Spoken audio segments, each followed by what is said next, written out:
champion है Nepal are the champions of Asian games qualifier जहाँ नेपालले के गरेको थियो फाइनलमा खेलेको थियो आज हङकङसँग हङकङले 188 रन्स बनाएको थियो निर्धारित 20 ओभरमा 7 विकेट गुमाएर अनि जहाँ चाहिँ के भयो भन्दाखेरि नेपाललाई 189 को टार्गेट थियो जस नेपालको लागि बलिङ गर्ने भने शेर मल्लको एकदम बवाल बलिङ थियो हैन उहाँले के गर्नुभएको थियो 4 ओभरमा 32 रन खर्चेर 4 विकेट लिनुभएको थियो शेर मल्ल भएको अरु खासैको आज हुन त सम्झना लागेको त्यस्तो उस रहेन कि स्ट्यान्ड आउट परफर्मेन्स रहेन अझ खास गरी कुरा गर्नुपर्दा सन्दीप लामी छैन जसलाई हामी ग्लोबल स्टार भनेर भन्छौं जति आज उहाँको दिन थिएन आज उहाँ चल्न सक्नु भएन उहाँलाई 4 ओभरमा 46 रन 1 विकेट लिनुभएको थियो हैन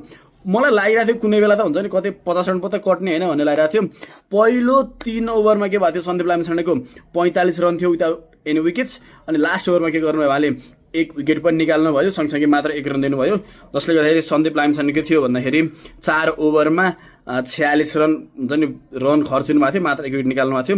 अनि नेपालको बलिङ गर्नुपर्छ नेपालले के गर्यो भन्दाखेरि अब डीएलएस मेथडबाट म्याच जित्या हो तर नेपाललाई त्यहाँसम्म पुर्याउनको लागि 11 हुन्छ नि 12 ओभरमा 11.3 ओभरमा चाहिँ नेपालले 114 रन बनाइसकेको थियो 2 विकेट गुमाएर त्यसको लागि आज कुशल बुद्धले राम्रो नखेलिरहनु भएको थियो 40 बलमा 65 रन त्यसपछि रोहित कुमार पौडेलको पनि 24 बलमा 35 रन राम्रो नक थियो अब चाहिँ हुन्छ नि त्यस अलिकति बवाले खालको परफर्मेन्स नेपालको ठिकै हुन्छ नि रिसेन्ट डेजमा अलिकति राम्रो आइराछ अनि यो दिपेन्द्र सिंह ऐरीको अन्डरमा हुन्छ नि त फाइनल लास्ट 5 वटा सिरिज पछि नेपालले के गर्यो भन्दाखेरि फर्स्ट फाइनल जित्यो हैन नभए बीचमा हारे फाइनलहरु हारे थियो आज जित्यो के लाग्छ तपाईहरुलाई न त आज चाहिँ सबैभन्दा राम्रो कचको परफर्मेन्स लाग्यो प्लिज कमेन्ट डाउन